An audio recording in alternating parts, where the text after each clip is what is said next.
Standing at the base of the Great Pyramid of Giza, you can almost feel the weight of history pressing down, not just in the towering stones, but in the invisible language etched into its very design.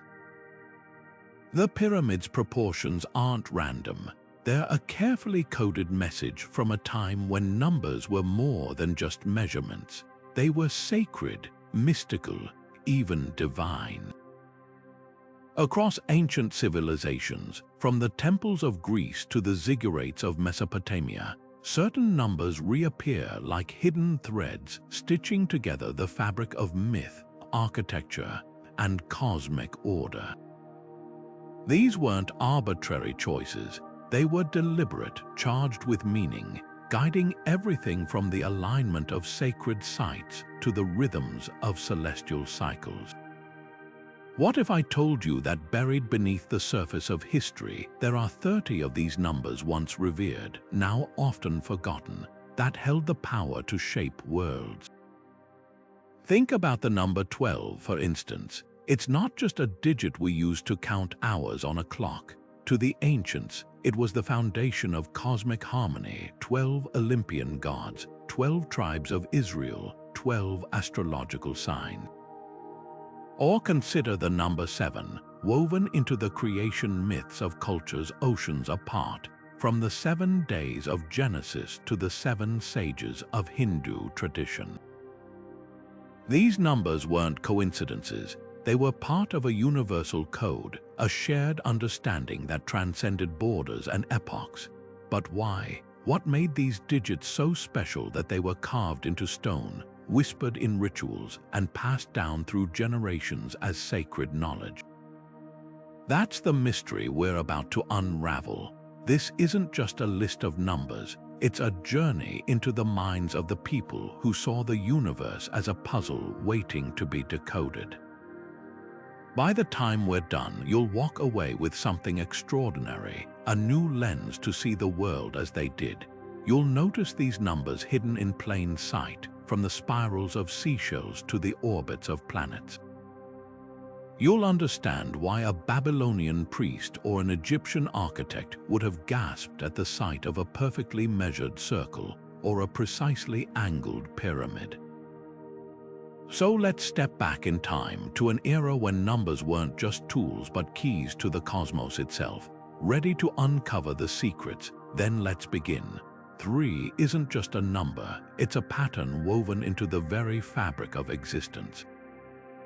Look up at the night sky and you'll find it in the 3 phases of the moon, waxing, full, and waning. Look inward and you'll see it in the structure of time itself, past, present, and future.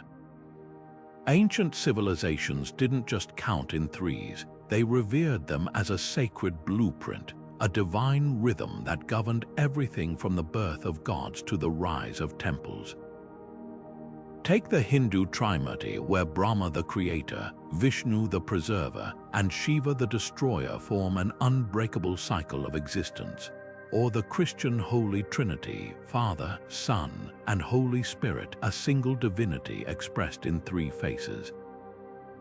These weren't just theological ideas, they were cosmic truths etched into stone and story. Even the geometry of sacred spaces whispered the power of 3. The Parthenon, with its triangular pediments and trinity of columns, wasn't just an architectural marvel, it was a mirror of celestial order. Pythagoras, the ancient Greek philosopher, called 3 the perfect number because it marked the first geometric shape, the triangle, a bridge between the chaos of the line and the stability of the pyramid. And this wasn't limited to the ancient world. Walk through Washington, D.C., and you'll pass the Triple Arch, a modern monument echoing the same reverence for balance and unity. But why 3? Why did cultures separated by oceans and millennia all latch onto this same number? The answer might lie in the way our minds perceive harmony. 3 is the smallest number needed to create a pattern, a rhythm, beginning, middle, and end. It's the magic of storytelling, the rule of thirds in art, even the structure of a joke, setup, anticipation, punchline. The ancients sensed this instinctively. They saw three as the meeting point of opposites, the resolution of duality. Light and dark need twilight. Sky and earth need the horizon. Life and death need the moment in between. So the next time you glance at a Trinity symbol or pass a three-arched gateway, pause for a second. You're not just seeing a number, you're glimpsing a secret language, one that whispered to architects and priests alike. This is how the universe holds itself together. 4 isn't just a number, it's the scaffolding of reality itself. Look around you and you'll see its imprint everywhere. The 4 cardinal directions guiding travelers, the 4 seasons marking the rhythm of life, even the 4 legs of a table standing firm against the chaos of the world. Ancient civilizations didn't just count in 4s, they built their understanding of the universe on them. Take the Mesopotamian ziggurats, those towering stairways to the gods, each one meticulously constructed with 4 tiers, each tier facing one of the sacred directions north, south, east, and west. This wasn't arbitrary, it was a mirror of cosmic order, a way to tether heaven and earth. Plato, the great philosopher, saw 4 as the essence of harmony. In his dialogue Timaeus, he described the cosmos as a geometric masterpiece, woven from 4 elemental shapes: fire, air, water, and earth, each corresponding to a perfect solid, the tetrahedron, octahedron, icosahedron, and cube. To him, these weren't just abstract ideas. They were the building blocks of existence, the invisible framework holding reality together, and he wasn't alone. Across the globe, Chinese astronomers divided the night sky into 4 celestial animals: the azure dragon of the east, the vermilion bird of the south, the white tiger of the west, and the black tortoise of the north, guardians of the quarters, watchers of the balance. But why 4? Why did cultures from the banks of the Tigris to the courts of ancient China all settle on this same number as the foundation of stability? The answer might lie in the very nature of symmetry. 4 is the number of balance, of perfect division. It's the minimum needed to create a world that feels whole, up and down, left and right, forward and back. It's the crossroad where paths meet, the intersection of the mundane and the divine. The ancients sensed this instinctively. They saw 4 as the antidote to chaos, the number that could turn a formless void into a habitable world. Even today, we live in the shadow of this ancient wisdom. Think of the 4 suits in a deck of cards, the 4 phases of the moon, or the 4 humors that once governed medicine. These aren't accidents, they're echoes of a time when 4 was more than a digit. It was a sacred promise of order in a universe that so often feels untamed. So the next time you stand at a crossroads or watch the seasons turn, remember, you're not just observing nature, you're witnessing the enduring legacy of a number that once held the cosmos together. 7 pulses through history like a celestial heartbeat, a number so revered it became the invisible axis around which entire civilizations spun. Picture a Babylonian priest tracing the path of 7 wandering stars, what we now call planets, each one ruling a day of the week. Sun day, moon day, Saturn day, these weren't just labels but sacred assignments, a cosmic rhythm linking earthly time to the dance of the heavens. The Greeks took this further, declaring 7 wonders of the ancient world, not as arbitrary marvels but as earthly reflections of celestial perfection. Even now, walk into a Hindu temple and you'll crane your neck at the 7-tiered shikaras, each level a step closer to enlightenment, mimicking the 7 layers of the universe described in Vedic texts. But why 7? Why did this number resonate from the ziggurats of Mesopotamia to the stained glass windows of medieval cathedrals? The answer might lie in the very fabric of human perception. 7 is the number of what we can hold in our minds at once, the so-called magical number 7 in psychology, the limit of our immediate memory. The ancients sensed this instinctively. They saw 7 as the meeting point of the known and the unknowable. Take the rainbow. Though light splits into infinite shades, cultures worldwide distilled it into 7 colors, a manageable slice of infinity. Or consider the 7 heavens of Islamic cosmology, each layer a stage of spiritual ascent, mirroring the 7 metals alchemists believed built the material world: gold for the sun, silver for the moon, and so on. Architecture became the ultimate canvas for this reverence.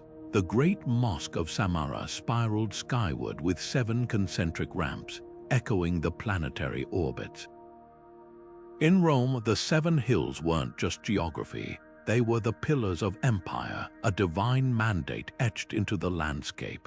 Even nature seemed to conspire in this worship. 7 notes in a musical scale, 7 days in a lunar phase, 7 classical planets visible to the naked eye. The number wasn't chosen, it was revealed, a universal constant whispered across continents. So the next time you hear about the 7 deadly sins or 7 lucky gods of Japan, remember, you're not just counting. You're touching a thread that connects Babylonian star charts to the vaulted ceilings of Gothic cathedrals, all bound by a number that dared to bridge earth and sky.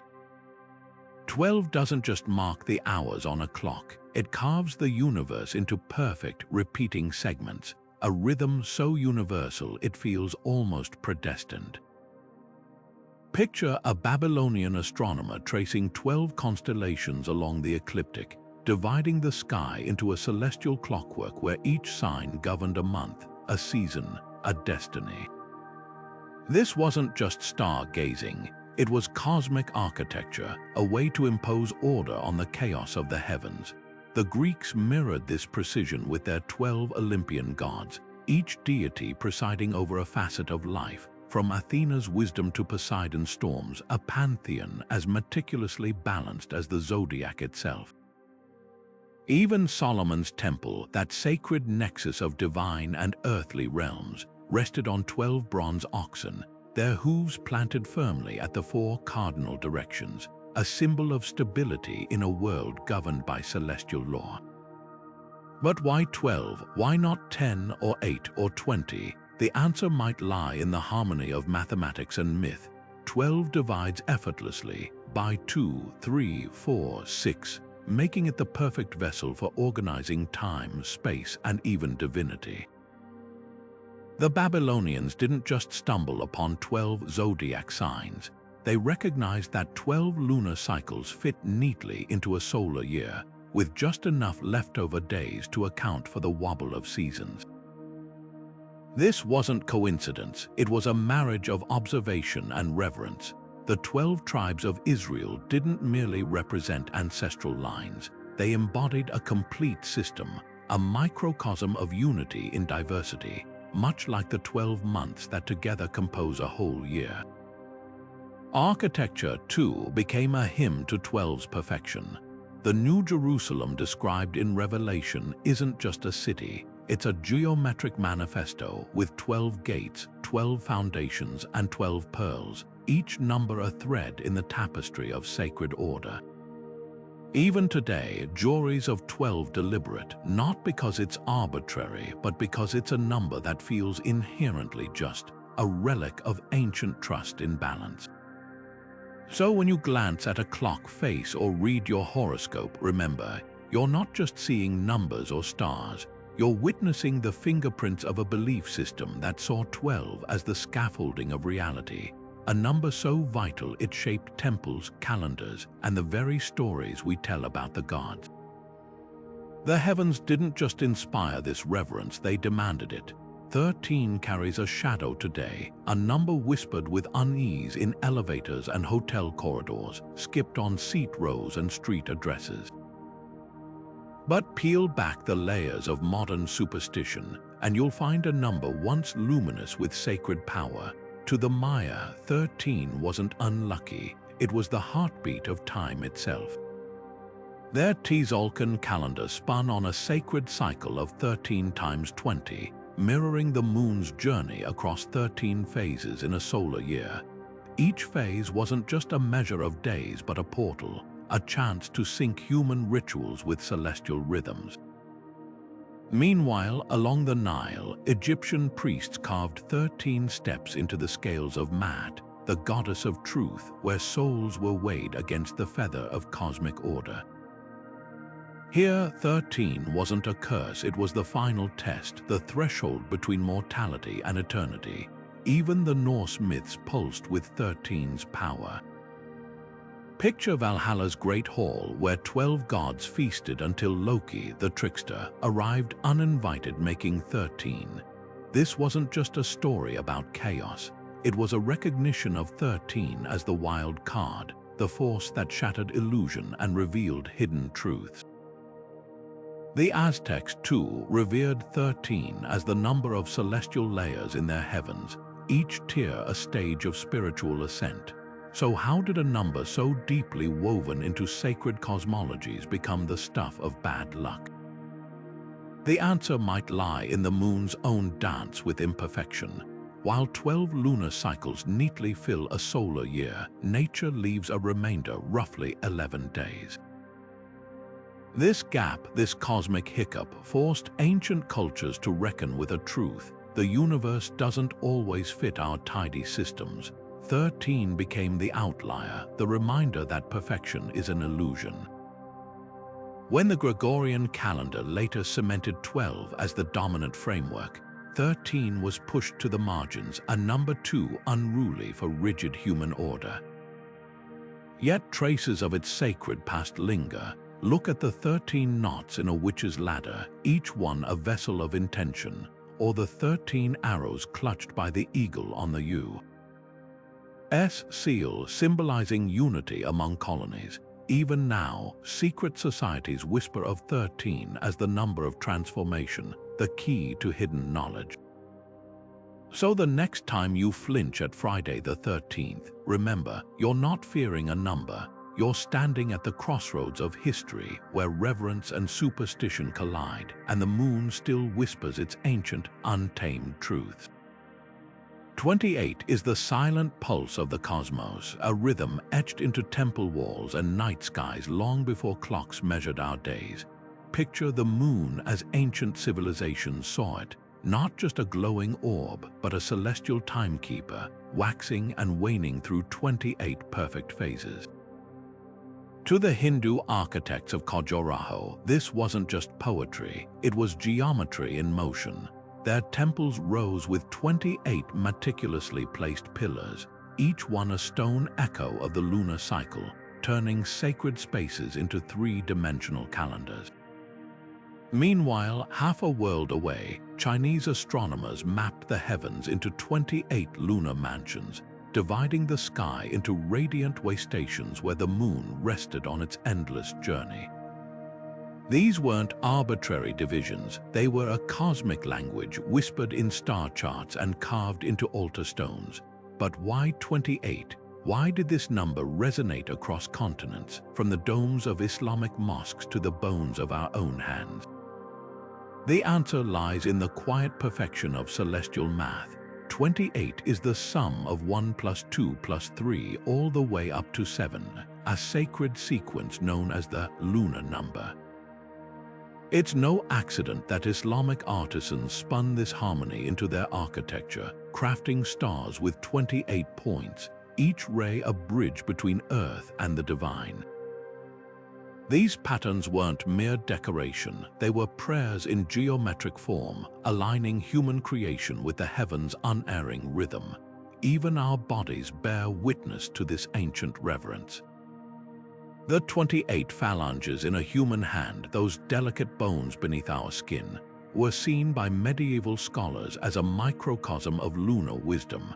Alchemists whispered that just as the moon governed tides, these 28 hidden parts governed the body's hidden tides. It's a reminder that sacred numbers weren't just out there in the stars, they pulsed within us, mapping the intersection of flesh and cosmos. So the next time you glance at the moon, remember, you're not just seeing light reflected off rock. You're witnessing the silent clock that once synchronized temples, guided navigators, and inspired architects to build heavens on earth. 28 isn't just a count of days, it's a key to the oldest dialogue between humanity and the sky. 10 isn't just a digit, it's the sound of a cosmic gavel striking, declaring something whole, complete, and unshakable.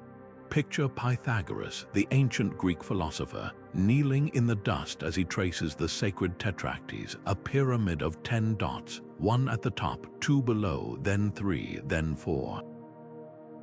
To him, this wasn't just a math exercise, it was the blueprint of creation itself. The sum of these dots 10 contained the essence of harmony, the numeric key to music, astronomy, and the soul's journey. Fast forward to the deserts of Sinai, where Moses descends with 2 tablets etched with 10 commandments, not 12 or 7, but 10, a divine checklist for human morality. And in Hindu temples, the Dasavatara unfolds like a celestial epic, 10 incarnations of Vishnu, each one a step in the dance of cosmic balance, from the fish that saved humanity to the warrior who will end this age. But why 10? Why did cultures separated by mountains and millennia all converge on this number as the symbol of perfection? The answer might lie in our very hands. 10 fingers became the first calculator, the original abacus that shaped how we count, trade, and build.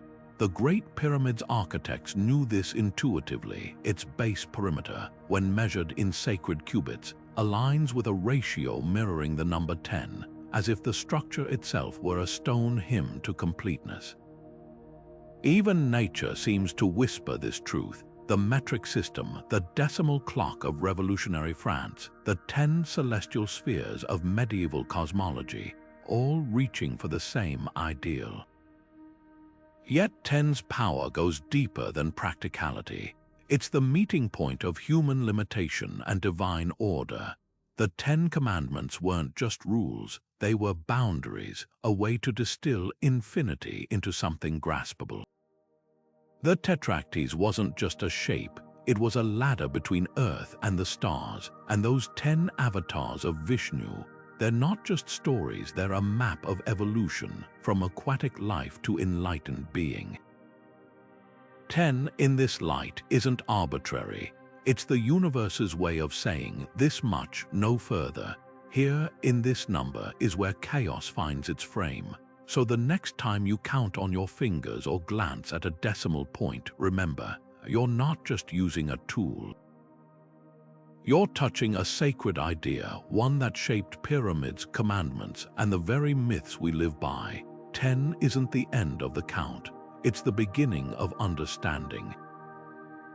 40 isn't just a count, it's a threshold, a line drawn between who you were and who you're meant to become.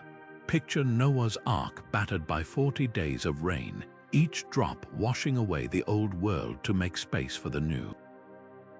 Or Moses wandering the desert for 40 years, not because the journey was long, but because a generation needed to shed its past like a snake sheds skin. This number didn't just measure time, it marked transformation, a sacred interval where struggle became alchemy. The Temple of Solomon knew this intimately. Its Holy of Holies stretched 40 cubits, a divine waiting room where priests stood between the earthly and the eternal. But why 40? Why did cultures from the banks of the Jordan to the Ganges agree on this number as the crucible of change? The answer might lie in the body itself. Ancient physicians noted that 40 days was the span from conception to the first detectable life, the moment a soul was thought to take root. Persian Zoroastrians held 40-day vigils for the dead, believing it took that long for the soul to fully depart.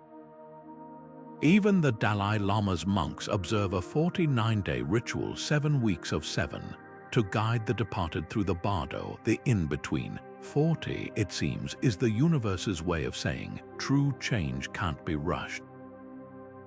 Architecture echoed this belief. The Great Pyramid's original casing stones formed a perfect 40-degree slope, a geometric metaphor for ascent. Hindu temples still crown their spires with kalashas filled with 40 sacred items, each one a step toward enlightenment. And when medieval alchemists spoke of the 40 stages of purification, they weren't just brewing potions, they were mapping the human journey from leaden doubt to golden wisdom. So the next time you face a trial that feels endless, remember, 40 isn't a punishment, it's an invitation. The desert, the flood, the silent temple, they're all saying the same thing. Hold on, the other side of this number is who you're meant to be. 108 isn't just a number, it's a cosmic echo, a sacred whisper threading through temples, prayer beads, and the very fabric of the sky. Picture a Hindu monk's fingers gliding over a mala. Each of its 108 beads a stepping stone toward enlightenment. But this isn't just ritual, it's celestial math. The average distance from Earth to the Sun, 108 times the Sun's diameter. The space between us and the Moon, 108 times the Moon's diameter. Coincidence? To the ancients, nothing was accidental. This number was a bridge tying human devotion to the dance of the heavens. Step into a Buddhist temple in Kyoto, and you'll climb 108 stairs not for exercise but for purification. Each step represents one of the earthly desires to transcend, a journey from suffering to awakening. Meanwhile, in Sanskrit, the language of the gods, the alphabet unfolds in 54 letters, male and female forms, doubling to 108, as if sound itself were designed to mirror cosmic balance. Even yoga acknowledges this harmony. The body houses 108 sacred points where energy converges, mapping the physical to the divine. But why does 108 resonate across continents and faiths? The answer might lie in the silent geometry of time. Ancient astronomers noted that 108 is the product of 12 zodiac signs and 9 lunar cycles, a fusion of celestial rhythms. Hindu texts describe 108 as the sum of 36 earthly desires multiplied by 3 realms of existence, past, present, and future. It's the number that holds multitudes, a key to unlocking the universe's hidden patterns.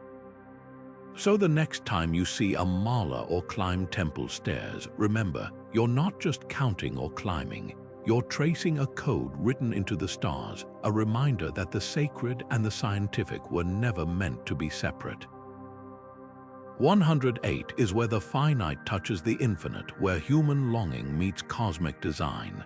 666, 3 digits that send shivers down spines, etched into pop culture as the ultimate symbol of evil. But what if everything you've been told about this number is wrong? Peel back the layers of fear, and you'll find a story far older than the Book of Revelation, one that begins not with demons but with sun gods and secret codes.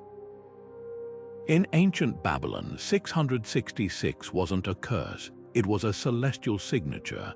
The Babylonians worshipped the sun god Shamash, and in their sacred math, 666 represented the sum of the squares of the first 7 prime numbers, a numerical hymn to cosmic order.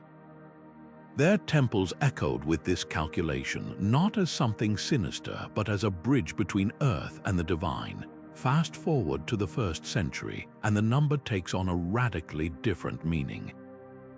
When John of Patmos penned Revelation, he wasn't writing in a vacuum. Rome loomed large, its emperors demanding worship as gods. The infamous verse, "Let the one with understanding calculate the number of the beast," wasn't just prophecy, it was resistance. Scholars argue that 666 was a gematria cipher, a coded jab at Emperor Nero. In Hebrew numerology, Nero's name added up to 666, turning the number into a covert middle finger to imperial tyranny. This wasn't Satan's digits, it was political satire, a way for persecuted Christians to criticize power without saying it aloud. Yet somewhere along the way, the context crumbled, and 666 became shorthand for pure evil. Medieval churches amplified the fear, linking it to apocalyptic panic, but traces of its older, wiser self linger. In Chinese culture, 6 is lucky. Triple sixes mean smooth progress, not doom. Even modern mathematicians marvel at its properties. 666 is a triangular number, the sum of every integer from 1 to 36, forming a perfect triangle when plotted as dots. Coincidence, or a reminder that numbers carry the meaning we assign them. So the next time you see 666 scrawled in a horror movie or whispered in warnings, remember, numbers aren't born cursed. They are mirrors reflecting our deepest fears and sometimes our forgotten history. The real beast isn't in the digits, it's in how we choose to see them.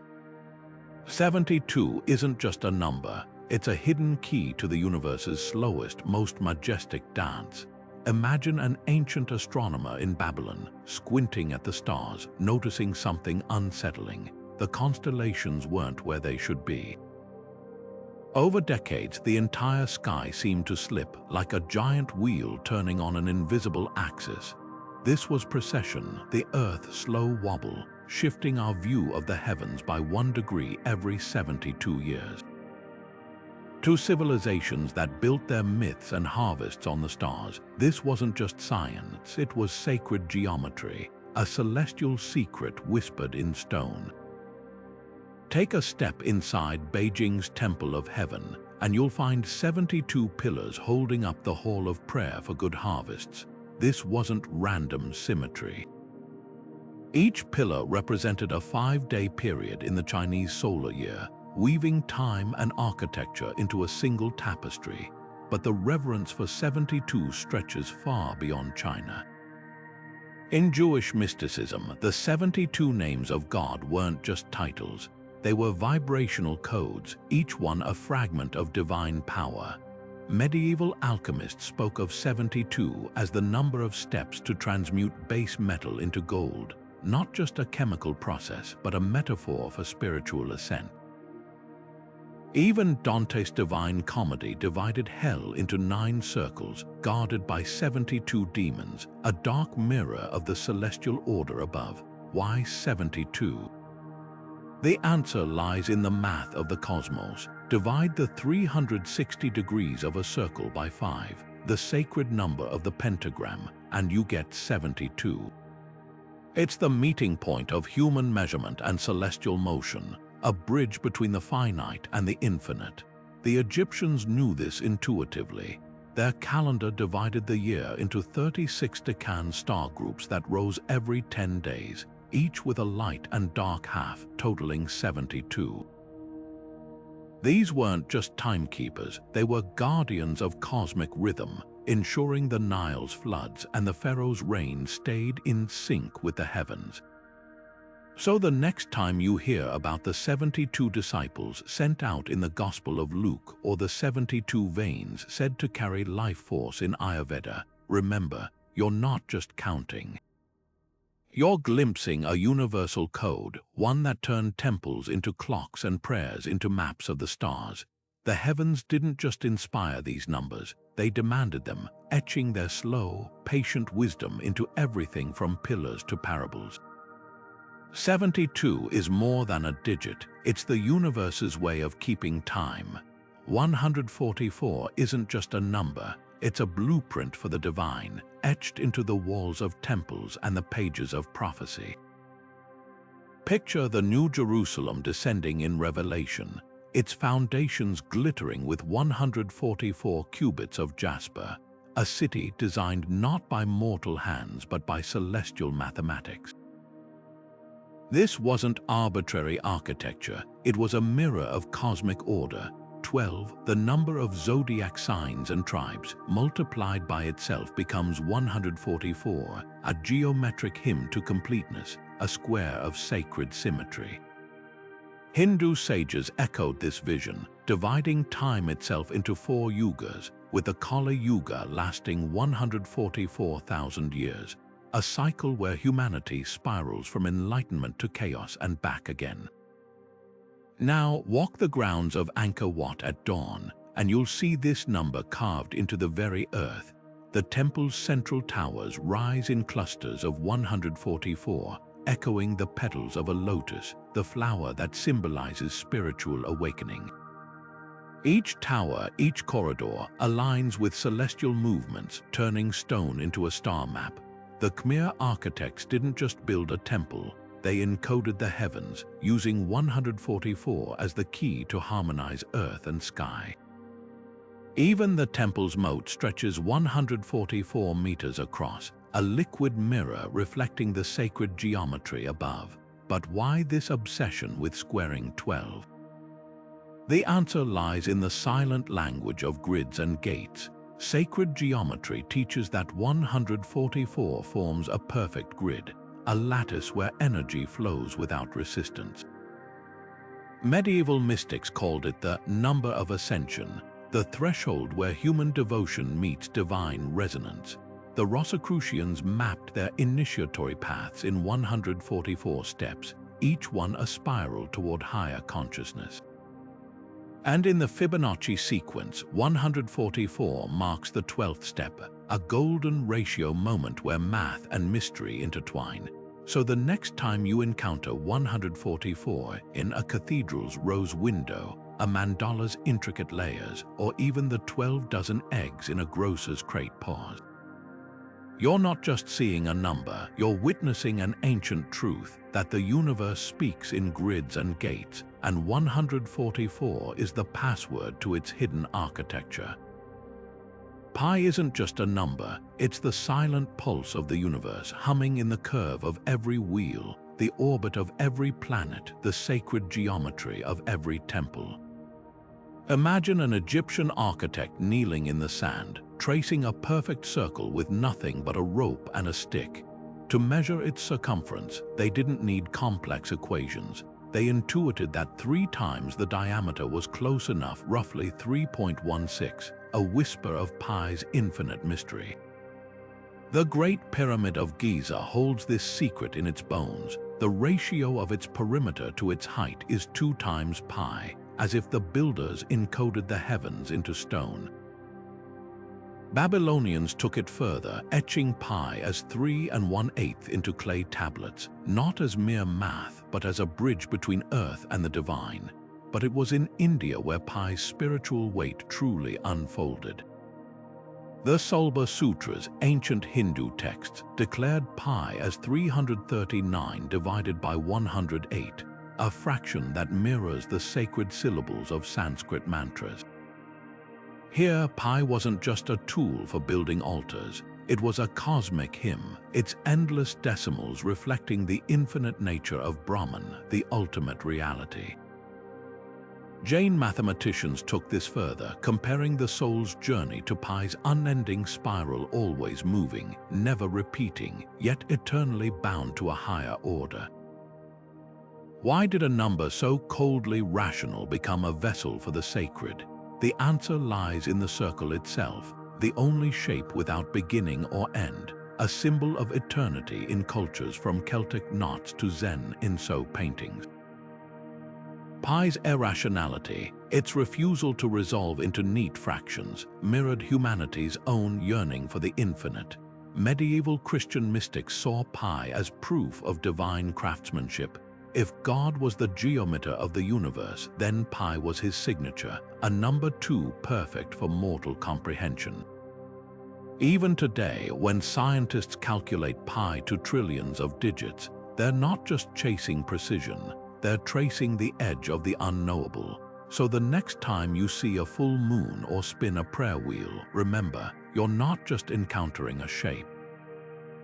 You're touching the oldest metaphor for the divine, a number that whispers to architects and astronomers alike that some truths can be measured but never fully held.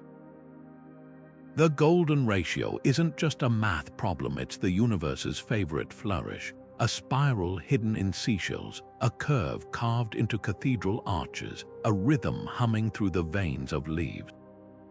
Picture the Parthenon's columns, each one spaced not by chance, but by a precise ratio of 1 to 1.618, as if the architects were tracing an invisible blueprint handed down by the gods.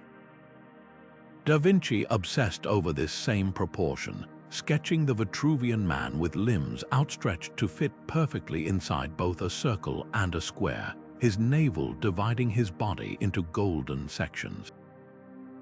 But this wasn't just Renaissance artistry, it was ancient wisdom. Hindu temple builders in Khajuraho and Konark aligned their shrines to the same divine math, spacing doorways and towers so that every measurement sang in harmony with the cosmos. Why this obsession? Because nature herself whispers the golden ratio in every unfurling fern, every swirling galaxy. Cut open an apple, and you'll find its seeds arranged in a 5-pointed star, each point a step in the golden spiral. Measure the distance from your fingertip to elbow, then elbow to shoulder, and you'll hit the same ratio. Even the cochlea of your ear coils like a nautilus shell, following this sacred geometry. The ancients didn't invent the golden ratio, they discovered it, recognizing it as the signature of something far older than human hands. The Egyptians encoded it in the Great Pyramid slope, aligning its height to half the base in golden precision. The Greeks called it the divine proportion, believing it held the key to beauty itself. And in India, the Shri Yantra, a labyrinth of interlocking triangles, was drawn with such exact golden ratios that modern mathematicians suspect its creators knew secrets we've only recently relearned. This wasn't just aesthetics, it was alchemy. By mirroring nature's proportions in art and architecture, they believed they could tap into the same forces that spin planets and shape petals. So the next time you admire a sunflower spiral or a Renaissance masterpiece, look closer. You're not just seeing art or biology, you're glimpsing the hidden code that binds the cosmos, a ratio so perfect it feels less like math and more like magic. The golden ratio isn't just a number, it's the universe's way of saying, here, in this balance, is where beauty and truth collide. 360 isn't just a neat geometric figure, it's the heartbeat of time itself, a number so deeply woven into human consciousness that we still measure the heavens by it today. Picture a Babylonian scribe etching marks into clay under the desert sky, dividing the celestial dome into 360 perfect slices. This wasn't arbitrary math, it was sacred cosmology. Their base 60 system didn't just count days, it mirrored the rhythms of the universe. 6 times 60 gave them 360, a circle that matched the sun's yearly journey, each degree a step in the dance of the seasons. But the brilliance of this system wasn't just in its precision, it was in its flexibility. 360 divides effortlessly by 2, 3, 4, 5, 6, 8, 9, 10, a numerical chameleon that could adapt to lunar cycles, harvest festivals, and royal coronations alike. The Hindus took this further, weaving 360 into the very fabric of cosmic time. Their yugas, those vast epochs of creation and destruction, unfolded in multiples of 360. The Kali Yuga, our current age of strife, lasts 432,000 years, 360 times 1200. This wasn't poetic license, it was celestial accounting, a way to sync human destiny with the slow turn of the stars. Even the Rigveda's hymns spoke of 360 gods, each presiding over a day of the year, turning time itself into a pantheon. But why did 360 resonate from the ziggurats of Mesopotamia to the Ghats of Varanasi? The answer lies in the quiet perfection of observation. Early astronomers noted that the sun moves roughly 1 degree per day against the fixed stars, completing its cycle in 360 days. The 5 extra days, those were liminal, holy time out of time, reserved for rituals and renewal. The Maya mirrored this intuition, their Hob calendar dividing the year into 18 months of 20 days each, totaling 360, with 5 nameless days for divination. Architecture became the ultimate expression of this harmony. The Temple of Heaven in Beijing spreads across 360 acres, each acre a mirror of a celestial degree. Stonehenge's inner circle originally held 30 stones, one for each 12-day month in a 360-day year. Even the human body echoed this wisdom. Ayurveda speaks of 360 bones, including teeth and cartilage, a microcosm of the cosmic wheel. So when you glance at a compass or check the weather in degrees, remember, you're not just using a measurement, you're tapping into an ancient covenant between earth and sky, a promise that time, no matter how vast, moves in circles we can trace with our hands and our hearts. 360 is more than a number, it's the shape of eternity. 29.5 days, the moon's silent whisper as it completes its cycle from darkness back to light. This isn't just a celestial quirk, it's the pulse that once synchronized temples, tides, and the very heartbeat of sacred time. Picture Stonehenge's towering sarcens, their gaps aligning not just with solstice sunrises, but with the moon's standstills, those moments when it pauses at the horizon like a dancer mid-step. The builders didn't just stack stones, they carved a lunar calendar into the earth, each pillar a marker for rituals tied to the synodic month, the 29.5 days between full moons. Half a world away, the Mayans etched the same rhythm into their observatories at Chichen Itza, where the serpent god Kukulkan descended stairways not just at equinoxes, but at lunar intervals so precise they could predict eclipses centuries in advance. But why this obsession with the moon's hesitant dance? Unlike the sun's unwavering march, the moon lingers, waxes, wanes, its phases a mirror of life's impermanence. Islamic scholars didn't just track the crescent for Ramadan, they saw it as a divine metaphor, the sliver of light in the darkness signaling renewal. Hindu temples still time their pujas to the thy lunar days that split the month into bright and dark halves, each phase a different face of the gods.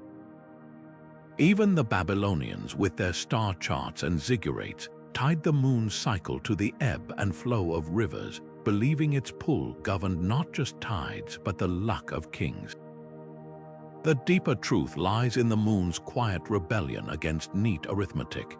29.5 days doesn't fit neatly into a solar year. It leaves a remainder, a celestial loose thread. Ancient architects didn't fight this imperfection, they revered it. The Kaaba in Mecca, rebuilt by Abraham, was said to have 29.5 foundation stones, a nod to the lunar cycle's sacred asymmetry. Chinese astronomers divided the sky into 28 lunar mansions, then added a hidden station to honor the moon's elusive nature. This wasn't failed math, it was humility, an acknowledgement that some rhythms resist human order. So the next time you glance at a crescent moon or walk through ruins aligned to its phases, remember, you're not just seeing light reflecting off rock. You're witnessing the oldest timekeeper, the silent metronome that once told priests when to pray, farmers when to sow, and cultures when to begin again. The moon's 29.5 days aren't a count. They're an invitation to sync with the universe's untamed heartbeat. 365 days, the sun's unchanging promise as it carves its path across the sky, a rhythm so precise it became the bedrock of sacred architecture and divine myth. The Great Pyramid of Giza doesn't just tower over the desert, it whispers a solar secret. Its 4 base sides align almost perfectly with the cardinal directions, but look closer. Each side is slightly concave, a subtle curve that mirrors the sun's yearly journey. The pyramid's original casing stones, now mostly lost to time, reflected sunlight in a way that marked the solstices and equinoxes, turning the entire structure into a colossal sundial. This wasn't just engineering, it was celestial choreography, stones syncing with sky. Now, cross the world to ancient India, where the Rig Veda describes the year as a cosmic lotus with 365 petals. Each one a day, each day a step in the sun's eternal dance.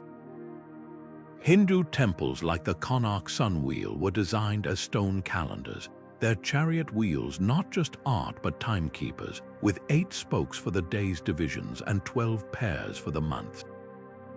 The sun god Surya rides this chariot, pulling the year forward, his journey etched into pillars and prayers. The Maya, too, wove solar precision into their pyramids at Chichen Itza, where the equinox sun slithers down the steps like a serpent of light, a reminder that time itself was a living god.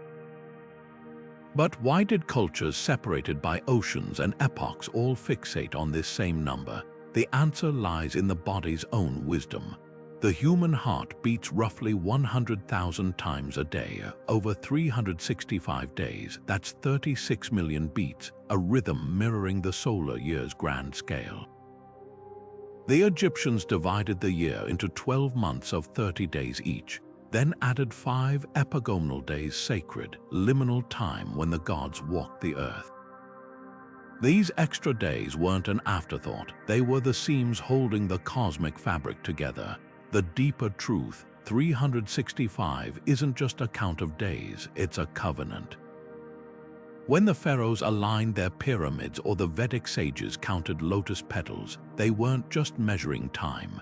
They were pledging allegiance to a celestial order, one where human life, no matter how fleeting, could still touch eternity.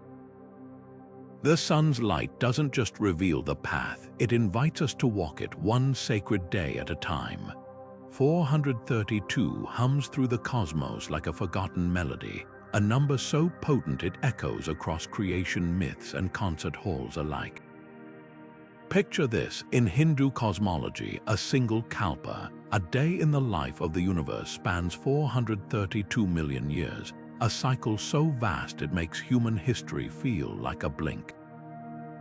Meanwhile, in the frozen halls of Norse legend, 432,000 warriors march at Ragnarok, their footsteps shaking the roots of Yggdrasil, the world tree.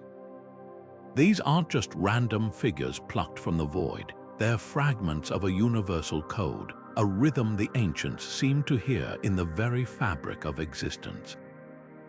Now imagine Antonio Stradivari, the legendary violin maker, hunched over his workbench in 17th century Italy.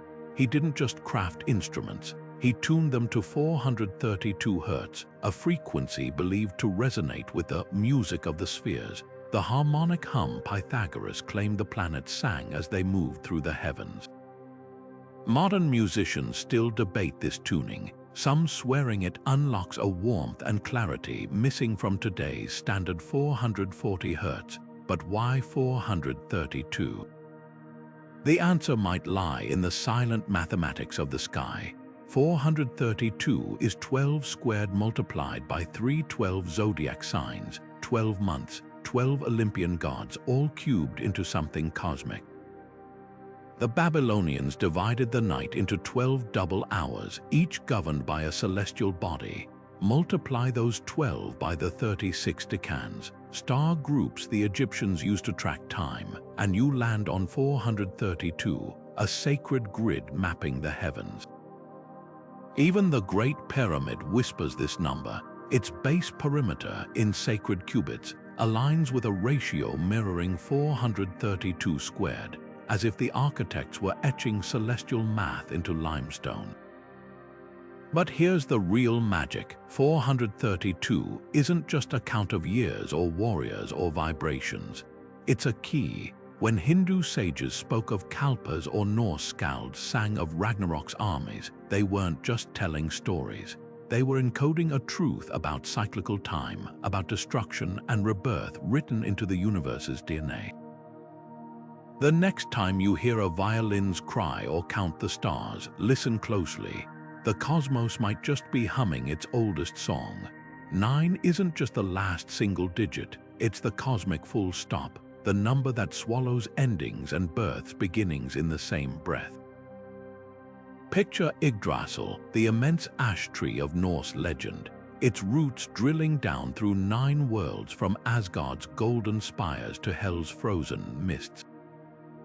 This wasn't just world building, it was a map of existence, each realm a stage in the endless cycle of destruction and renewal.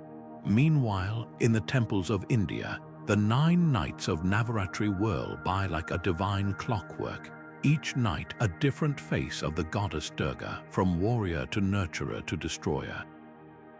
By the 10th day, the universe has completed its turn, ready to begin again. Even the stones of Shata's cathedral whisper this truth. Its labyrinthine floor unfolds in 9 concentric circles, a medieval pilgrim's path mimicking the spiral of the soul's journey. But why 9? Why not 10 or 7 or 12? The answer might lie in the way nature counts. A human pregnancy lasts 9 months, not 8, not 10, a biological echo of completion. The ancient Egyptians divided the soul into 9 parts, from the physical body to the radiant act that joined the stars. Even the Maya's underworld, Xibalba, had 9 levels, each one a trial to be conquered before rebirth. 9, it seems, is the universe's way of saying nothing truly ends, it transforms. The magic of 9 goes deeper than myth. Take any number, multiply it by 9, and the digits of the result always add up to 9 again. 18, 1 plus 8 is 9. 81, 8 plus 1 is 9. This self-referential loop fascinated Pythagoras, who called it the number of the horizon, where the finite touches the infinite. Chinese emperors built the Temple of Heaven with 9 tiers, each step toward the altar mirroring the 9 layers of heaven. And when Dante wrote of hell's circles in the Divine Comedy, he stopped at 9, the final ring where Satan himself is frozen, not in eternal punishment, but in perfect stillness, the pause before the cycle resets. So the next time you see a 9-petaled lotus or count the 9 muses of Greek myth, remember, you're not just looking at a number, you're witnessing the universe's favorite shape, a spiral that ends where it begins, a wheel that never stops turning. 9 isn't the finish line, it's the threshold. 5 pulses through the cosmos like a secret handshake between heaven and earth, a number that binds the elements to our very fingertips. In Chinese philosophy, the world isn't built from 4 foundational blocks but 5: wood, fire, earth, metal, and water, each one a phase in an endless cycle of transformation. A tree burns to ash, wood to fire. Ash nourishes the soil, fire to earth. Earth yields metal, ores earth to metal. Metal collects dew, metal to water, and water feeds new growth, water to wood. This isn't just poetry, it's a living language of interdependence where every element holds the seed of its opposite.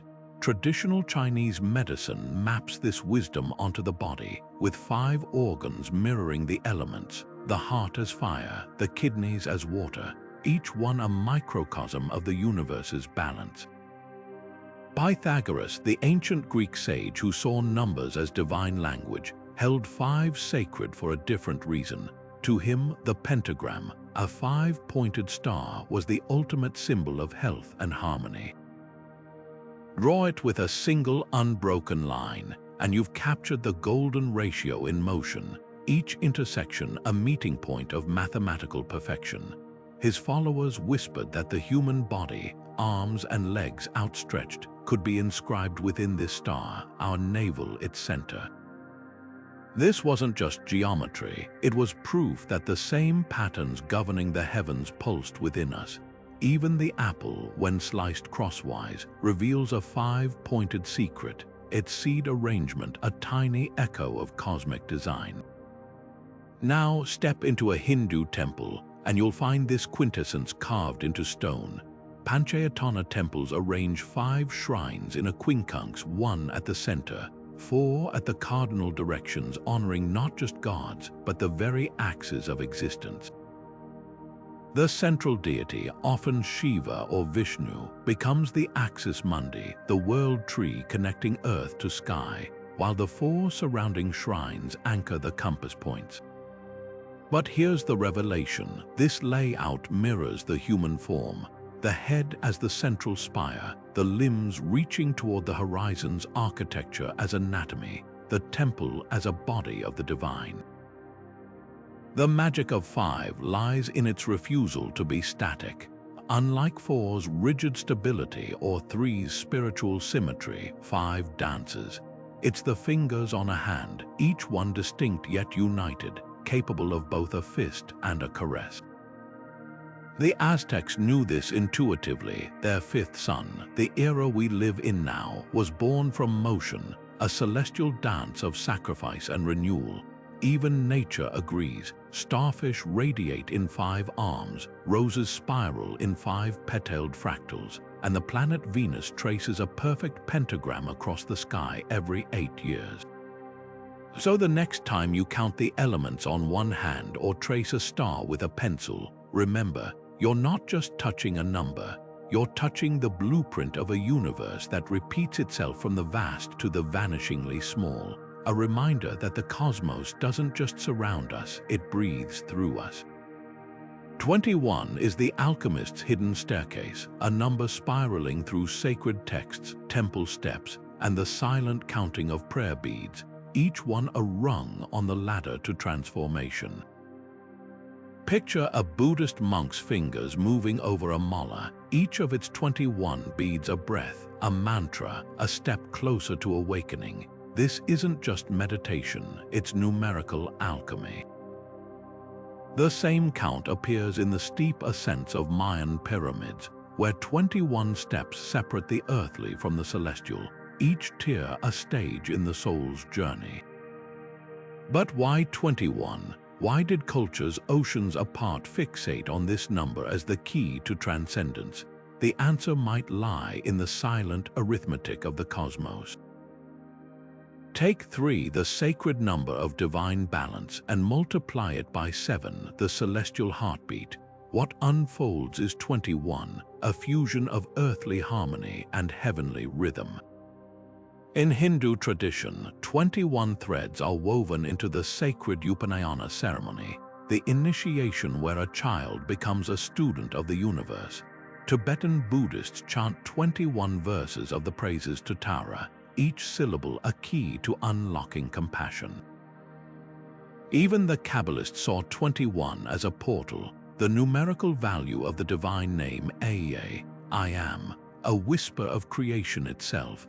But the real magic of 21 emerges in the shadowy workshops of medieval alchemists. They didn't just seek to turn lead into gold, they sought to turn the soul into light. Their manuscripts describe 21 stages of transformation, from blackening to whitening to the final rubido, the crimson dawn of enlightenment.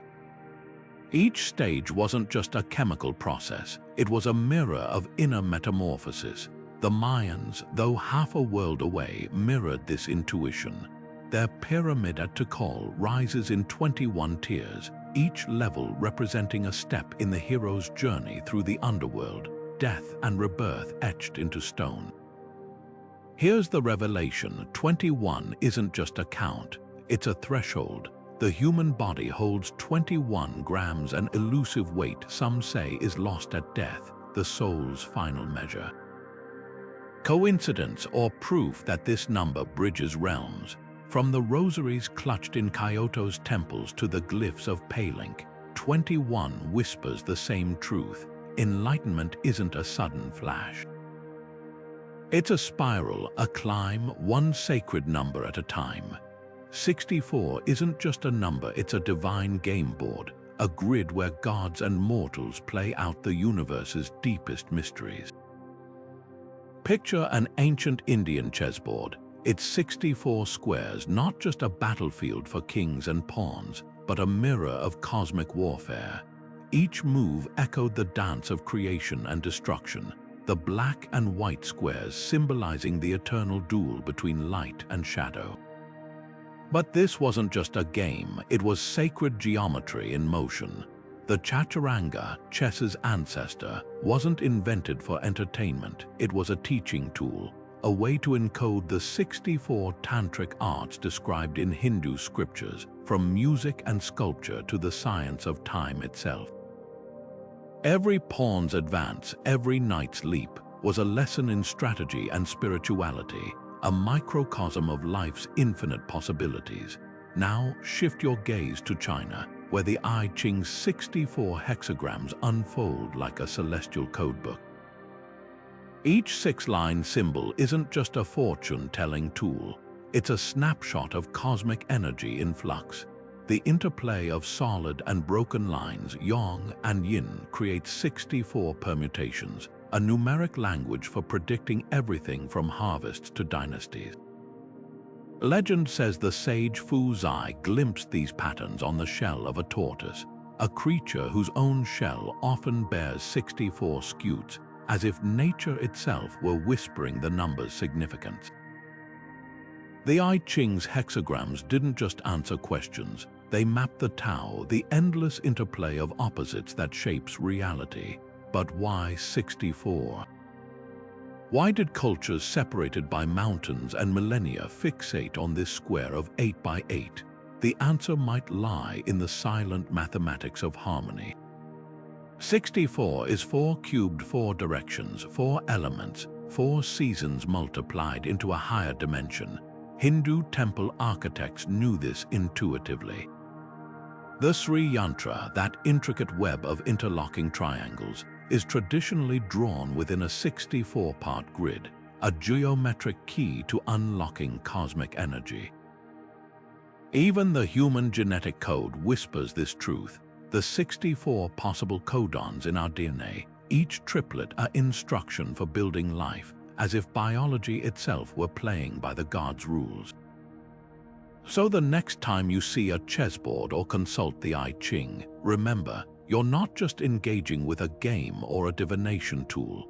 You're stepping onto a grid that has, for millennia, been the universe's favorite canvas, a number where strategy meets spirituality, and every move is a prayer.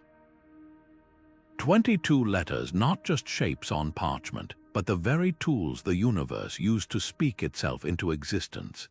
In the Hebrew tradition, each letter of the alphabet crackled with divine energy. More than symbols, they were the raw materials of creation.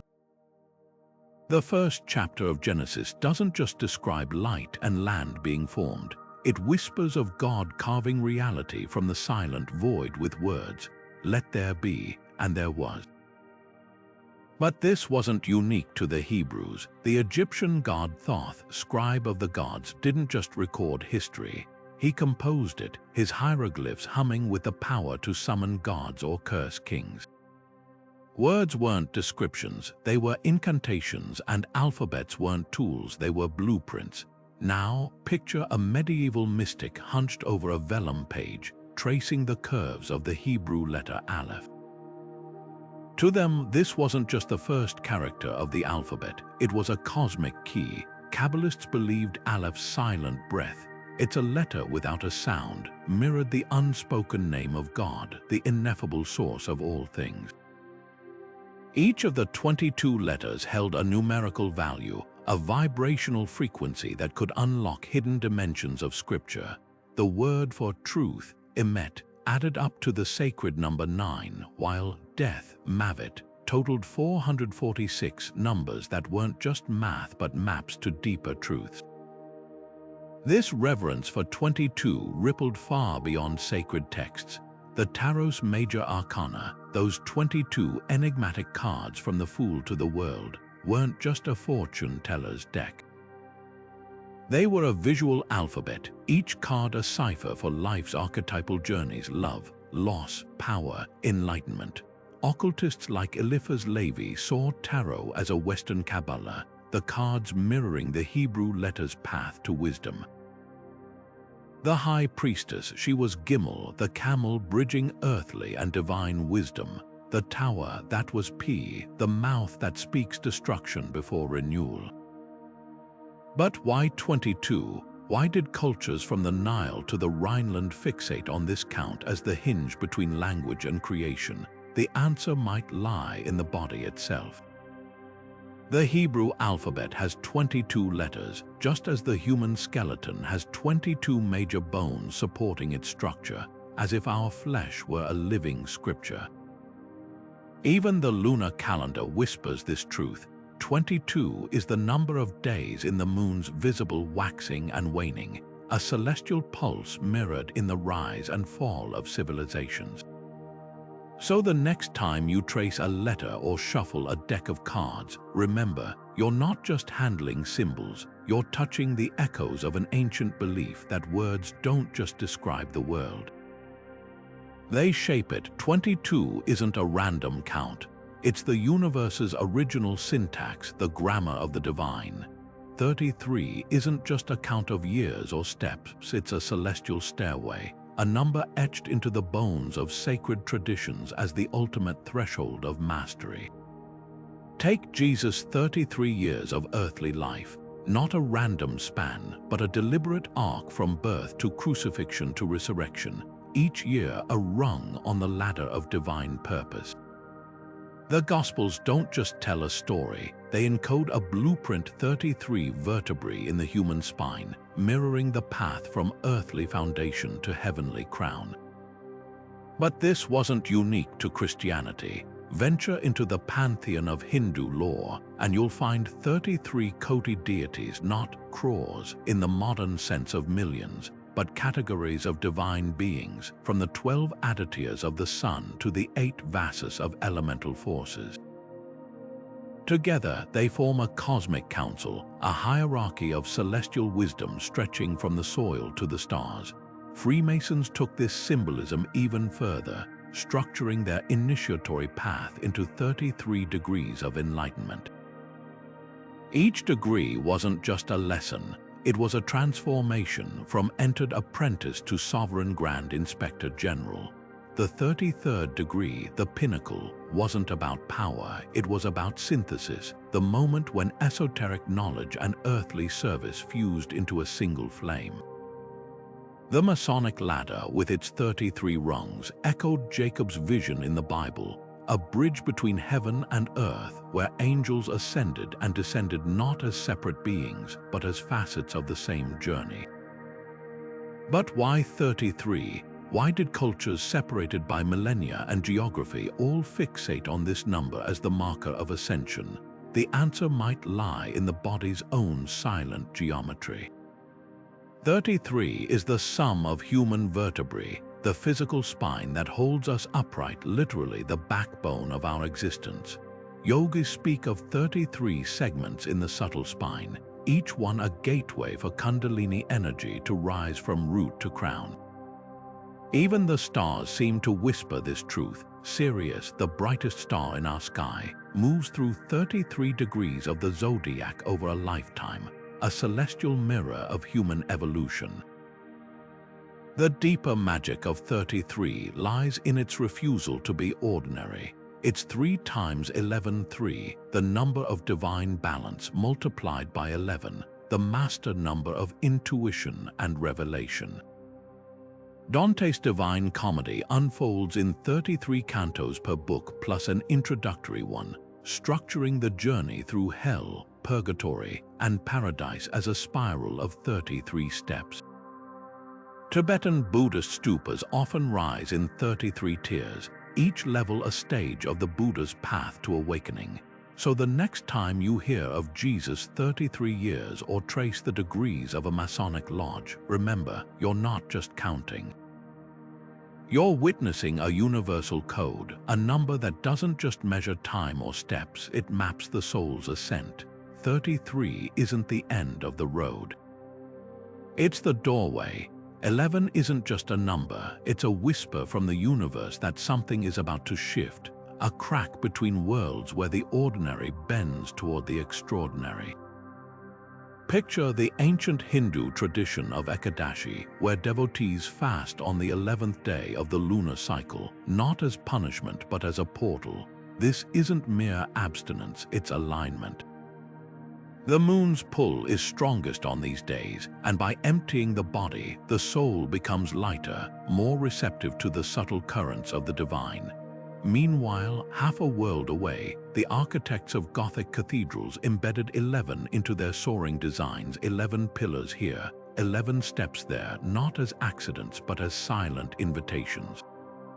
These structures weren't just houses of worship, they were thresholds, their numerical codes echoing the belief that 11 marked the space where heaven leaned closest to earth. Then consider Apollo 11, that 20th century alchemy of science and myth.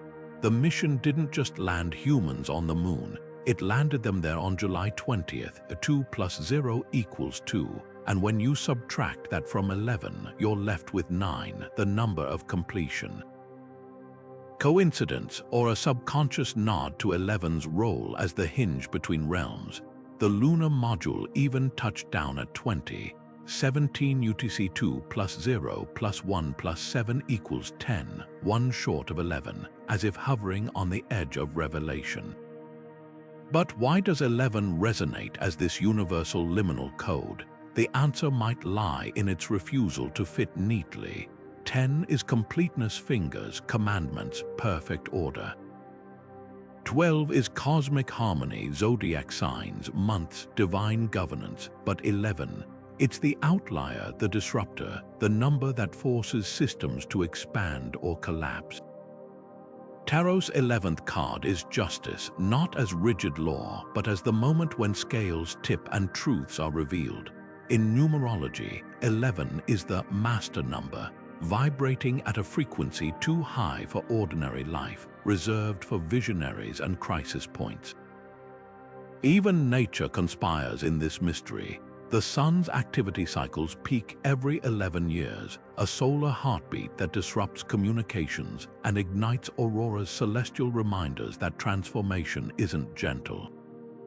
It's electric, so the next time you glance at a clock at 11 or climb an unexpected 11th step, pause. You're not just counting, you're standing at the doorway the ancients knew well, where one world ends and the next begins.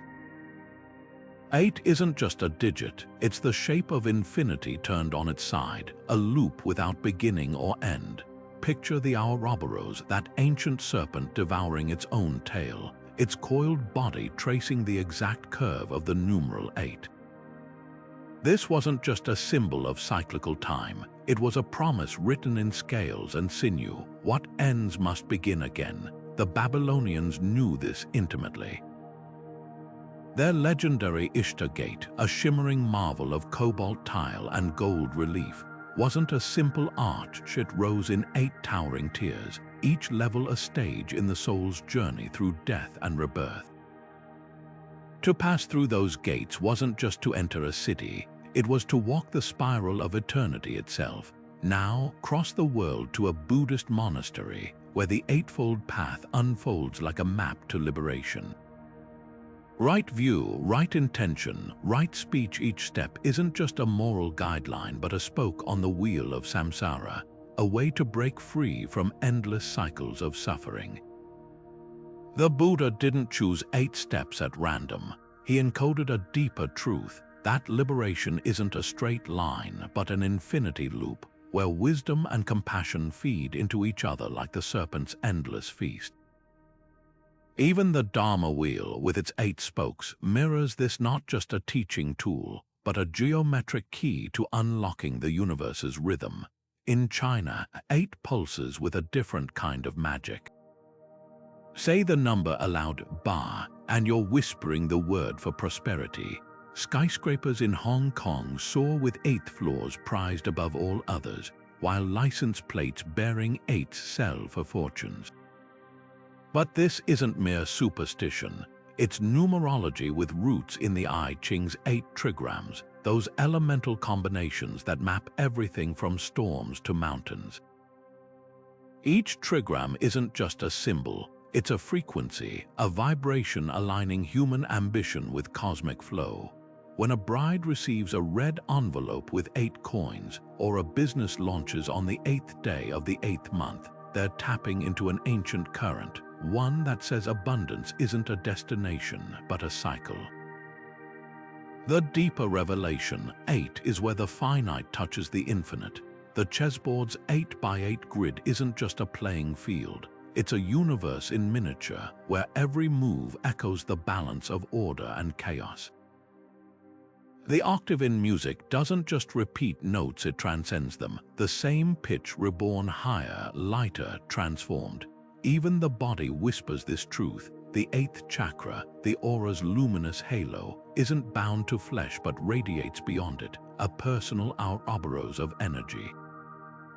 So the next time you trace the figure 8 with your finger or pause at an 8th floor window, remember, you're not just counting, you're touching the oldest metaphor for a universe that refuses to end, only to begin again, richer, wiser, forever turning like a wheel in the stars.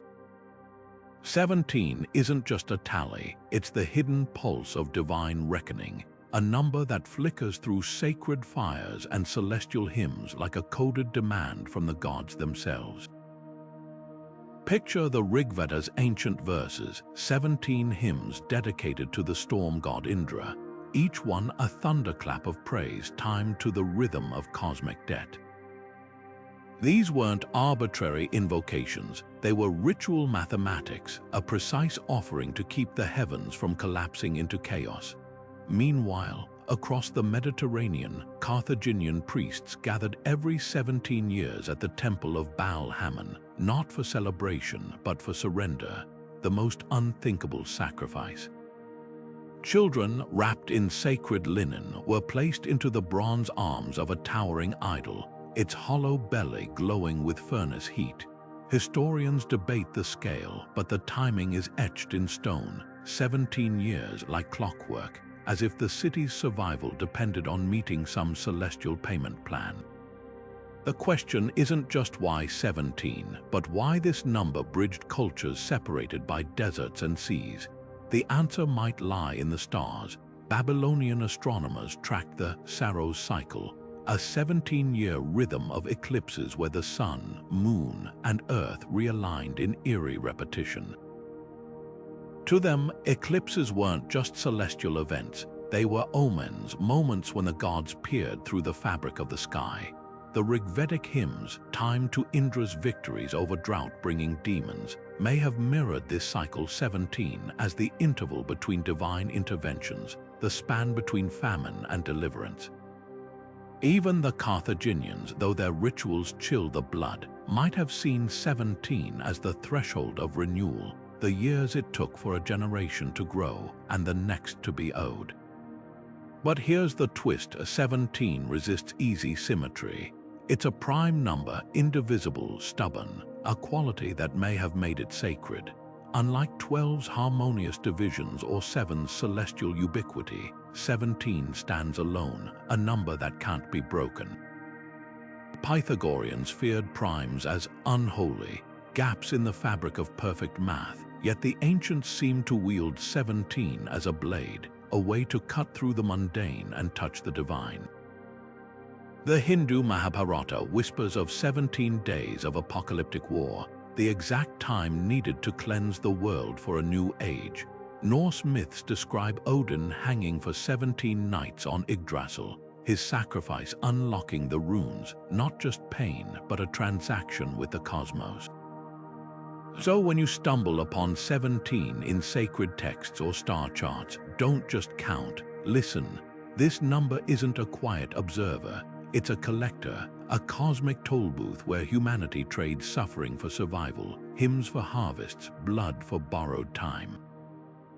The gods don't ask for random tributes, they demand precision. 17 is their receipt. 24 isn't just a division of hours, it's a celestial guard post, a number stationed at the crossroads of time and eternity. Picture the Book of Revelation's 24 elders, robed in white, encircling the throne of heaven.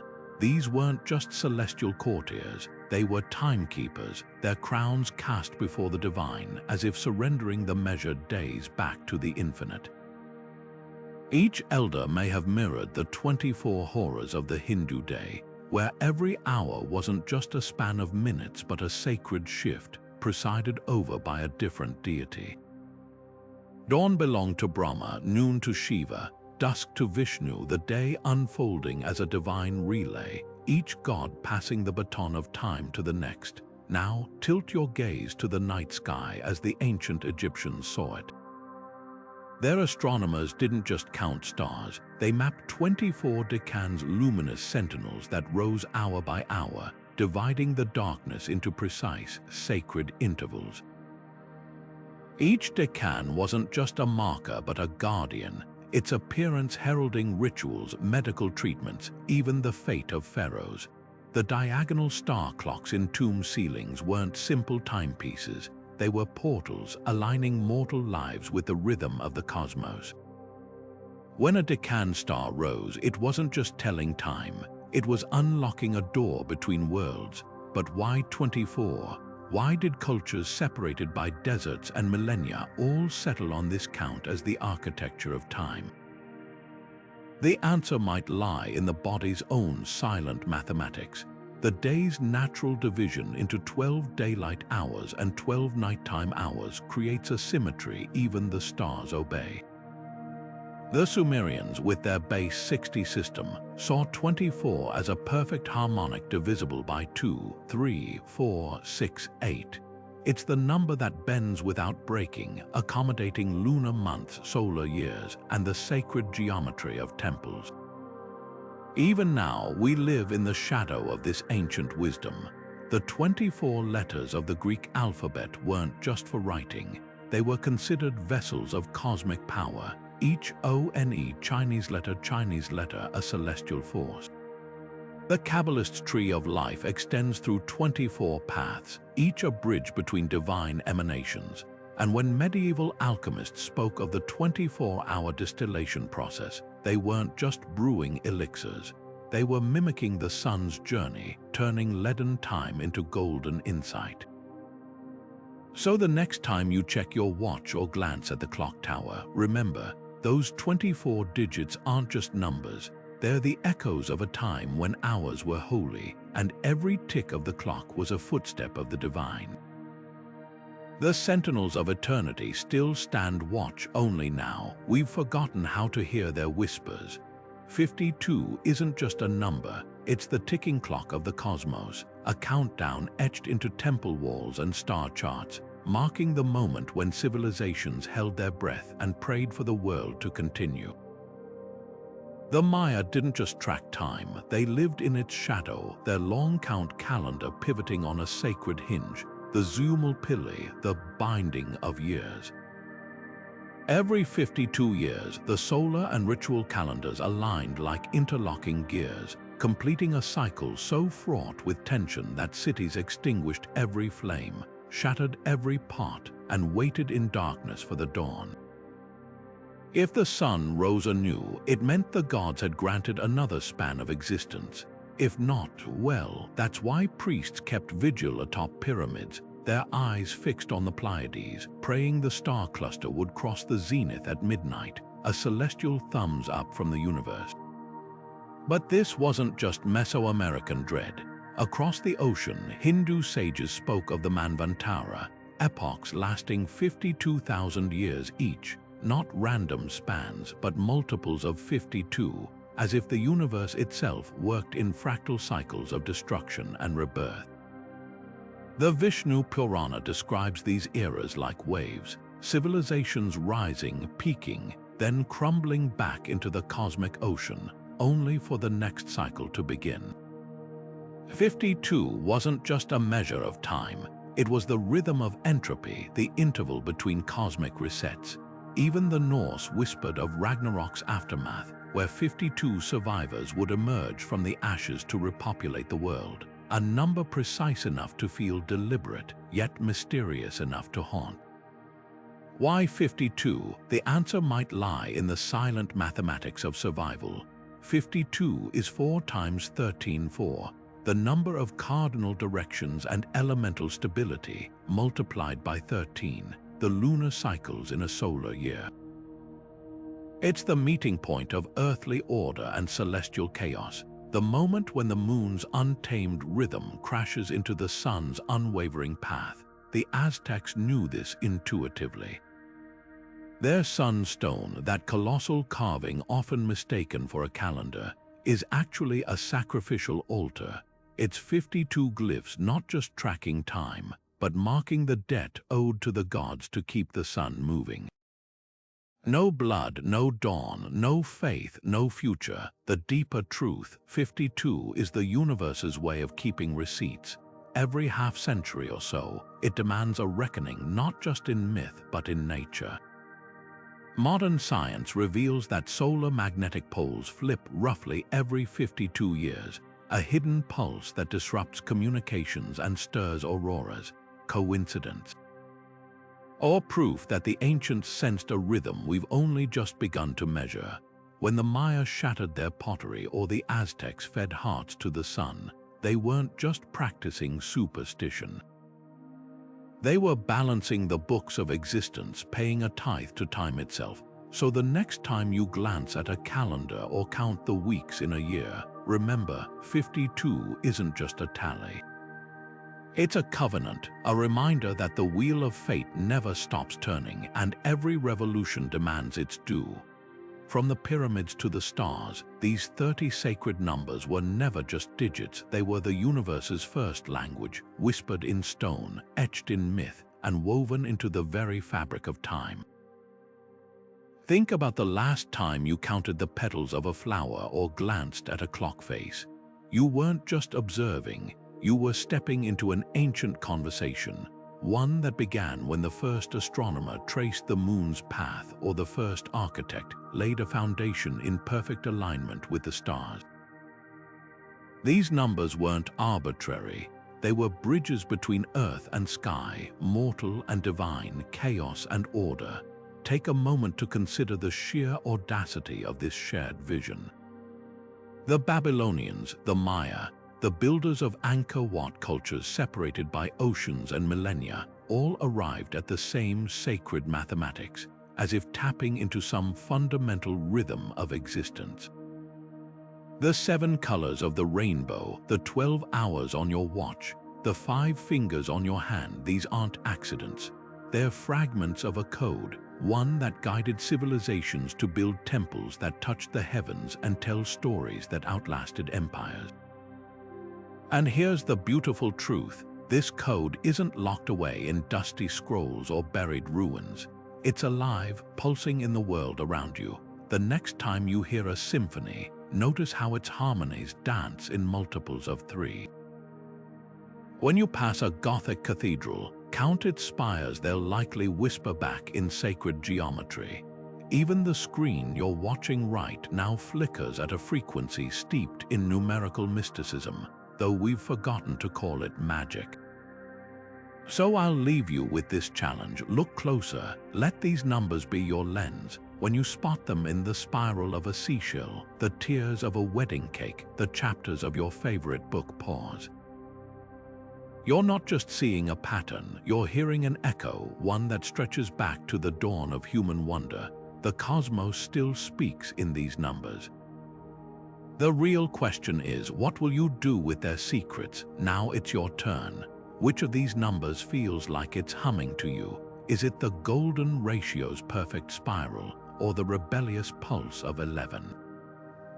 Drop your thoughts in the comments. I'd love to hear which digits stir your curiosity. And if you're hungry for more journeys into the hidden layers of history, hit subscribe. The universe has plenty more to say, and together we'll learn to listen. Until next time, keep looking up and counting.